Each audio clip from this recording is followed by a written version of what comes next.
Alden may matinding mensahe kay Catherine Bernardo at netizens. Kathleen update.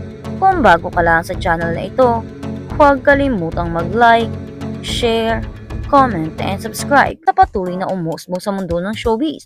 Kakaunting celebrity pairings ang nakakuha ng atensyon ng publiko tulad ni na Alden Richard at Catherine Bernardo. Kilala ng sama-sama ng mga tagahanga bilang Kathleen. Ang kanilang on-screen chemistry at off-screen na pagkakaibigan ay palaging pinag-uusapan. Kamakailan si Alden Richards, isa sa pinakamamahal na aktor ng Pilipinas, ay naging headline sa pagpapadala ng makapangyarihang mensahe. Hindi lamang sa kanyang co-star na si Catherine kundi maging sa mga netizens na patuloy na sumusubaybay sa kanilang paglalakbay. Ang mensahe ni Alden ay pumuka ng pananabik ng mga tagahanga o sa mga tagahanga. Ibinalik ng pansin sa Kathleen at sa kanilang mga proyekto. Ang kanyang mga salita na puno ng sinseridad at pagkamaalalahanin ay nag-aalok ng isang sulyap na sa dinamika ng kanilang relasyon. Sa pagtatrabaho at higit sa lahat, ang mga pinapahalagahan nila bilang mga pampublikong tao sa Pilipinas. Malakas na mensahe ni Alden kay Catherine Bernardo. Nakatawag pansin ng marami ang naging pahayag kamakailan ni Alden Richard kay Catherine, habang ang dalawa ay matagal ng malapit na magkaibigan at profesional na magkasintahan. Ang kanilang pagsasama ay lumampas sa hanay ng kanilang mga proyekto. Sa kanyang mensahe pinahayag ni Alden ang kanyang paghanga at suporta para kay Catherine na pinatingkad ang kanyang paglaki at katatagan sa buong taon. Tinukoy ni Alden si Catherine bilang isang taong laging nananatiling grounded, gaano man siya naging matagumpay. Pinagyang diin niya ang kanyang matibay na etika sa trabaho at kung paano siya patuloy na nagiging huwaran sa maraming kabataan sa buong bansa. Malinaw na mataas ang tingin ni Alden kay Catherine, both as professional and as individual. Ang mga salita ni Alden ay nagpakita hindi lang na pagpapahalaga sa galing ni Catherine, kundi pati na rin sa naging pagkatao niya. Sabi ng isang source na malapit sa dalawang bida, he truly believes that Catherine has a unique ability to stay humble despite her fame, and that's something that he admires deeply. Sabi nga ni Alden, si Catherine ay isang kahanghang tao, hindi kayo magsisisi. Hindi nga ako nagsising mahalin siya, kayo pa kaya ng mga tagahangan niya, di ba? Hindi naman matagal ang pinagsamahan namin ni Kit, pero hindi ko maiwasang mahulog sa kanya ng buong buo at talaga dahil nga sa kabutihang kanyang ipinapakita.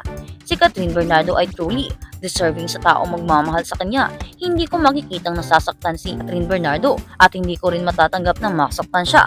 Kaya naman, ngayong nandito na ako ay papahalagahan ko siya, iingatan at mamahalin ng buong puso at taos-puso ko siyang paglilingkuran. Kaya naman, mga ka-fan ni Catherine Bernardo, huwag kayong mag-aalala. Akin siyang papahalagan, akin siyang iingatan.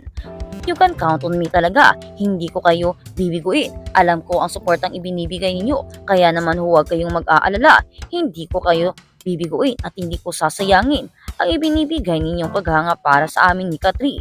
Para kay Catherine, ang pagdinig sa mga salita ni Alden ay walang alinlangan na muling pinagtibay ang kanilang pinagsamahan. Sa paglipas ng mga taon, ang dalawa ay nagtrabaho sa maraming mga proyekto, kabilang ang kanilang mga hit na palabas sa TV at mga pelikula, at bumuo ng isang matibay na pagkakaibigan na umabot sa labas ng screen. Malaki ang ibig sabihin ng suporta ni Alden kay Catherine na patuloy na umuunlad bilang isa sa mga nangungunang actress sa bansa. Bukod sa pagharap kay Catherine, ang mensahe ni Alden ay nakadirekta din sa mga netizens na sumusubaybay sa kanyang career at relasyon kay Catherine. Sa kanyang mensahe, kinilala ni Alden ang walang patid na suporta na ipinakita ng mga tagahanga sa loob ng maraming taon, at sinabing hindi sila umabot sa putong ito ni Catherine kung wala ang dedikasyon ng kanilang mga loyal followers. Sa isang mundo kung saan ang social media ay gumaganap ng isang mahalagang papel sa buhay ng mga kilalang tao, nilinaw ni Alden na habang pinapahalagan niya ang pagmamahal at suporta, pinapahalagahan din niya ang privacy at paggalang. Inikayat niya ang mga tagahanga na patuloy na suportahan ang kanilang mga paboritong bituin habang pinapanatili ang antas ng pag-unawa at pagiging sensitibo.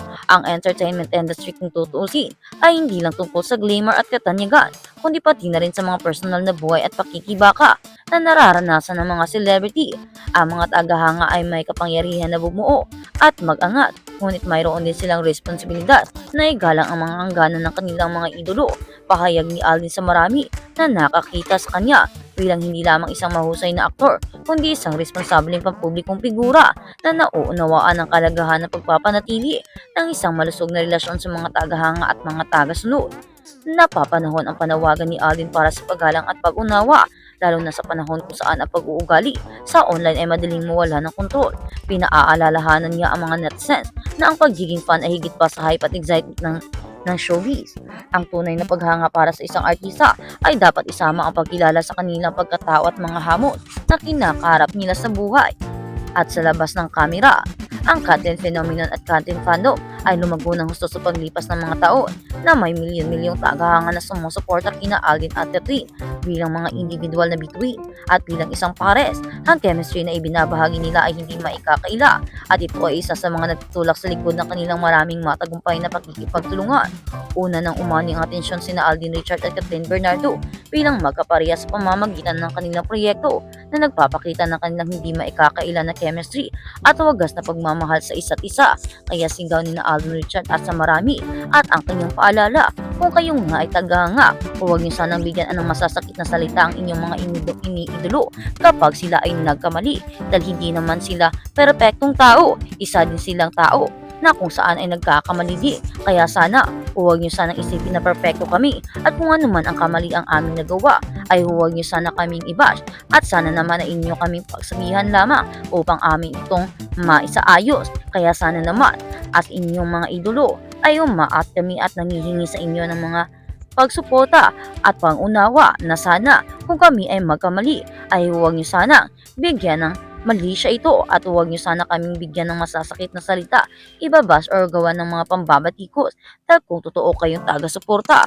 Kahit naman sa worst side namin ay matatanggap niyo, hindi din naman kami gumagawa ng kamalian na ginagawa talaga namin consciously. Ito ay unconsciously lamang naming nagagawa. Hindi namin alam na sasasaktan na pala kayo or naiinsulto. Kaya sana pagbigyan nyo kaming i-explain ang side namin. Aqua at huwag nyo basta-bastang iba.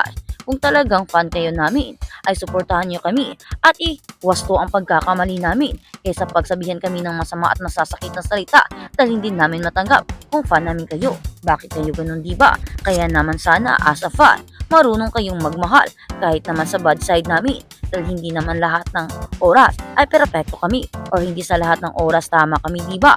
Kaya naman alam namin na nagkakamali din kami. Kaya naman hinihingi namin ang inyong pangunawa at inyong pag-intindi at sana naman maintindihan ninyo na minsan din ay nagkakamali kami tulad ninyo.